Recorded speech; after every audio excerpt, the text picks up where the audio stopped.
मंडळी, मी आरती सोनवणे तुमचं स्वागत करते माझ्या नवीन ब्लॉगमध्ये. आज आहे शुक्रवार, सकाळच्या वाजले 10:30. आम्ही लोक आत्ताच उठलो. आता नाश्ता वगैरे करू. मुलांना सुट्ट्या आहेत तर आरामात उठतो, काही घाई नाही करत. चहा आणि मस्त कडक पाव. मला चहा आणि कडक पाव खूप आवडतो. आता मी नाश्ता करते आणि मग आई आज खूप दिवसांनी बाहेर चालल्यात. 15 दिवस त्यांची तब्येत ठीक नव्हती तर घरीच होत्या. यांच्या सकाळ नाही झालं. पहिला नाश्ता करते.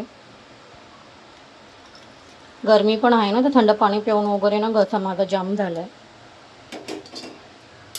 घसा खवखवतोय. चहा आणि कडक पाव या नाश्ता करायला. बाहेर ऊन बघा किती कडक आहे.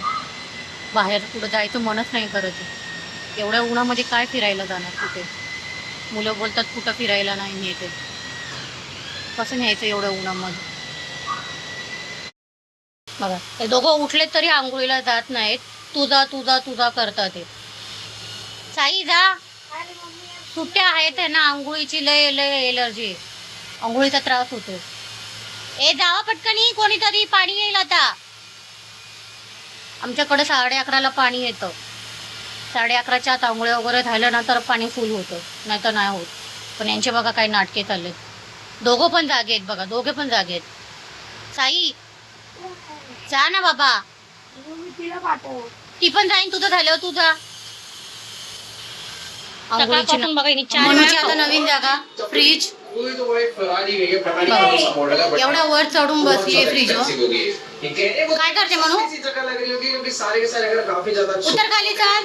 बघा आता कशी उडी मारून खाली उतर. ये खाली. त्या चपलीच्या कपाटावरून खाली येते ती. म्हणून ये नाही येत.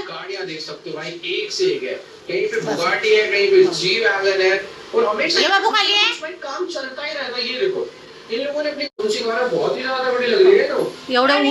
एवढं मोठं फ्रीज आहे बघा. एवढ्या मोठ्या फ्रीज वरून ती वर चढून गेली बसायला. डबे वगैरे घासले खाली करून. दळणाचे डबे काही माझे जास्त घाण होत नाही, त्याला मी पिशव्या लावते. छान मटकी भात केला. खिचडी भात खाऊन खाऊन वैताग आला म्हणून आज मटकी भात केलाय. छान झालंय.